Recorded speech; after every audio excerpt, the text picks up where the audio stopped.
Welcome to this virtual tour of a classic Roman home. I know you're excited to find a home, so let's get started. Here is the front of your potential new home. It has exquisite stone structures. With the stone, you know your home isn't going anywhere. The porch, or vestibulum, is also made of stone and was created for welcoming guests into your home. Thank goodness it wasn't made of wood. We all know how temporary that can be.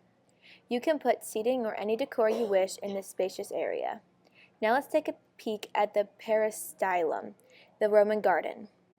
Many different types of flowers, fruits, and vegetables are typically grown here. Some had marble or stone cylinders or even a pond in their garden. This is certainly an option for construction. Next we'll move on to the kitchen. In the Colina, slaves or women would make meals for the typical Roman family. Food can be cooked over an open fire or in clay ovens. This kitchen is a bit small, but there is just enough room for anyone who needs to make something to be in here. You'll also notice the wooden cupboards for keeping food and silverware.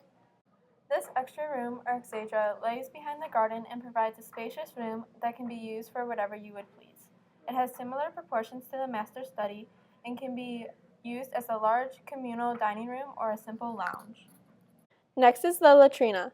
This house is more expensive than most houses because it does have a bathroom equipped with a very nice pool for bathing and a sink for any other hygiene needs. Now, because the house does not open directly onto the road, this corridor or focus leads from the main door onwards to the atrium. Here is the shop or taberna. Now, this shop doesn't have an entrance leading to the inside of the house, but is surrounded by the atrium and has a separate entrance from the outside. This little room is typically used as a shop and has a brick counter to display your goods from the entrances. There are two back rooms.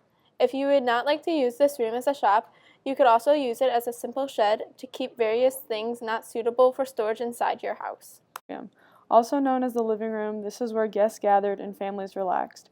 In the center of the atrium, a hole in the roof called the compluvium allowed for rainwater to collect in a shallow pool directly below it called the impluvium.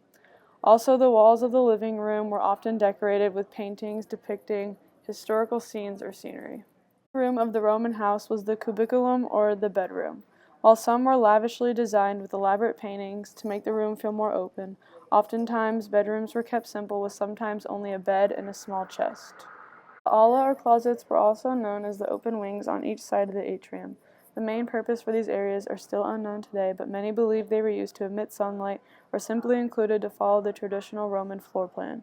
Some, however, speculate they were used to house the wax figures of the owner's dead ancestors.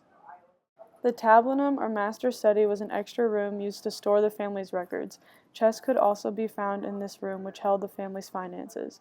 It was also common for elite families to display busts of famous ancestors. This room was also known for being decorative and attractive to impress visitors.